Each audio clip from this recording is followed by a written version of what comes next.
Another day, another tale of malicious compliance. I'm DJ Rees and I'm here with Defiance. Let's dive in.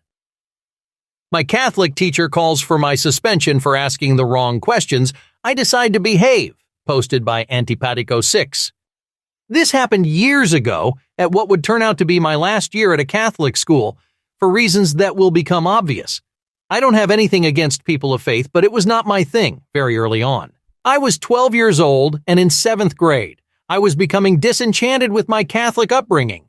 I had so many questions, and it might have saved my faith to have them answered reasonably. The adults didn't want to reason with a curious 12-year-old. They wanted to see a nice Catholic girl who didn't feel compelled make so much distasteful noise. Sex ed was still a part of any Catholic curriculum, and as it turned out, my religion teacher, Mrs. M, was also my sex ed teacher.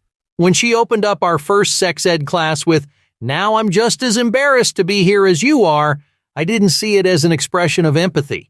I saw it as a grown woman humiliated to be teaching basic biology. It made me sad. Junior high sex ed wasn't just biology, though. It was an effort to shape our view of the world.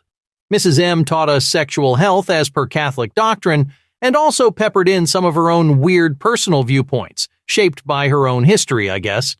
We had this box at the front of the class where we could discreetly write down and drop off the questions we were too nervous to ask out loud. Someone asked what orgasms feel like for women. We knew men ejaculate, but what do women do? Mrs. M did not explain, perhaps because she hadn't had one a day in her life. She said, the women's orgasm is not a necessary part of intercourse. It is not necessary for procreation, and intercourse is for the purposes of procreation. That sounded very dodgy to me. I brought her statement home to my mother, who had always been very open with me about these things. I asked her if women really weren't supposed to enjoy intercourse all that much. She was horrified. She told me lots of men like to make women feel good, and intercourse should feel good for everyone. Then she said something that would be lastingly valuable. Ask questions in that class. Teachers are supposed to answer your questions, and if they can't, maybe they shouldn't be teachers. The next class, Mrs. M taught us that homosexuality was a sin. This was too much for me. I had a gay uncle who had been a huge fixture in my life. I felt attractions to girls in my class, and I refused to believe God would think who you love is worthy of hellfire. She went on to say gay marriage was both impossible and wrong. I raised my hand and asked her plaintively, why is gay marriage wrong? Her answer was, because they cannot procreate, and procreation is the purpose of marriage. I sat silently. I didn't demonstrate agreement nor dissent.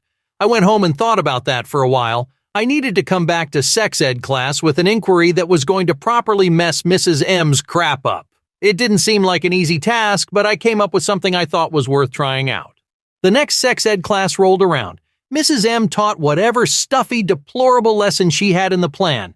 Then she opened up the class to questions. I raised my hand, she called on me, and I said, if a woman is infertile, but she really loves the man she's with and wants to share the sacrament of marriage with him, does the church approve the marriage? It was a no-brainer for her, of course. I followed up with, but she can't have children and marriage is for procreation. Why can she get married, but 2 men or 2 women who can't procreate can't? Anyone who is seasoned in Christian apologetics can explain this one pretty easily. But I had hit Mrs. M somewhere deeply personal in front of 30 other children. Mrs. M was a married woman of around 50 or so with no children of her own. Very unusual for a Catholic woman who doesn't believe in birth control. Mrs. M was infertile, and to her, I was questioning the sanctity of her marriage and its validity in the eyes of the God she dedicated her life to. It was a sucker punch, and she couldn't collect herself to punch back. She instead flew into a rage.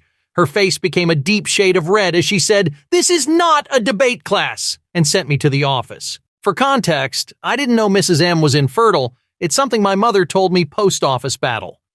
An apology letter was determined to be insufficient by Mrs. M. My mom came to collect me and a battle ensued. Mrs. M wanted blood by way of suspension and my mother was having none of it.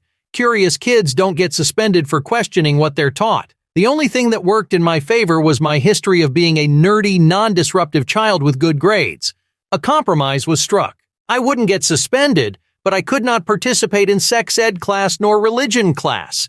My grades in those classes would be determined solely by the written portions. These written portions were completed at a desk positioned outside the classroom, which Mrs. M smugly carried out for me every class. I didn't mind working outside of the classroom because to me, it was a good example of the ease in which an adult can collapse under a child's questioning. I decided that religion and sex ed would become my specialty classes. I would master the curriculum. I would get the best grades I could, and Mrs. M would have to watch it happen. I worked very hard, harder than I had in any other classes. I studied at length and did additional research online. I finished out the semester with about 95% in sex ed and 98% in religion. The final exams for both classes were entirely multiple choice. I was permitted into the classroom to be supervised for the exams, and there was no room for her biases to creep into her grading. She passed me the Scantron sheet back from my religion exam, 100%. I thanked her with a saccharine smile. She fixed me with a grim expression before moving on to the next classmate.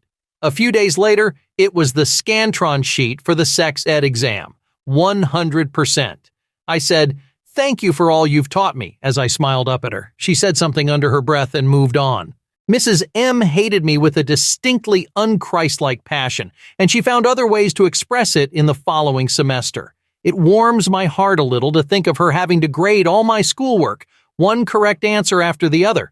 The relentlessly curious, heretic nerd girl was a pain in her side that wouldn't go away. Worst of all, she demonstrated that she understood what she was teaching. She just didn't believe in it. Wow, where do I even start with this modern-day Socratic dialogue that took place in a 7th grade classroom? First off, hats off to our young protagonist for asking questions that obviously needed to be asked. You would think a teacher, especially one responsible for molding young minds about religion and sex ed, would welcome curiosity and debate. But nah, Mrs. M was out there playing whack-a-mole with questions she didn't like. And let's talk about that controversial box where students could anonymously ask questions. Great idea in theory, but then Mrs. M goes ahead and basically dismisses women's pleasure in the bedroom as unnecessary. I mean, how does one even respond to that without their head exploding? Kudos to Mom for setting the record straight, literally and metaphorically. Mom's advice, by the way, is spot on. Teachers should be able to answer questions, and if they can't, maybe it's time for a career change. Now, about that religion class, I get that people are touchy about their faith, but to shut down a 12-year-old for questioning a very flawed logic, man, that's a whole new level of insecurity. And our little philosopher here doesn't just drop a question, she crafts a follow-up that puts Mrs. M's entire worldview into checkmate. I can just imagine Mrs. M's face turning into a human tomato as she ships off the kid to the principal's office. I mean, really, if your faith can't stand up to a 7th grader's question, it might be time for some soul-searching, no pun intended.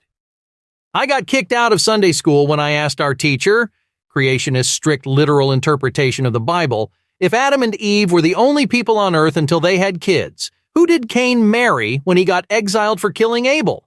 You could have heard a pin drop. I was then asked to go outside and sit in a chair in the hallway until church. Never did get an answer. My mom, who was cooler at that time than she is now, told me it was a very good question, but she didn't know either, and obviously neither did my teacher. I had a student in my middle school biology class ask why if Eve was created from Adam's rib did she have 2 X chromosomes instead of XY. I told him I was not qualified to teach anything beyond biology, and perhaps he should ask in his Sunday school class, since he had mentioned going there. He came in the following week very happy to tell me he had been thrown out of religion class for asking that question. He was the type of student I loved to teach, curious and not afraid to ask anything. I would have enjoyed having you in class also. Relaxed Catholic in the house. An almost identical question was asked in my late 70s Catholic high school sex ed class, but with a different answer. Intercourse in marriage is for procreation and mutual enjoyment. An annulment can be had if a person enters into a marriage knowing they are infertile, but not letting the other know before the marriage. Also, our class was taught by a brother, not actually all that much older than us. First day of class, he started with, "This is the church's stand on birth control." Then he locked the door and said, "Now we are going to talk about reality." He pulled out a desk drawer full of condoms, told us it would always be kept full, and no one would ever see anyone in that drawer, even if one of the brothers was sitting there. Only 2 girls got pregnant the 4 years I was there, both with boys from other schools. Hey wait, as always, don't forget to like, share, and subscribe, and let me know what you would have done if you were in this situation down in the comments below. Anyways, stay safe out there in that crazy world. Much love, peace.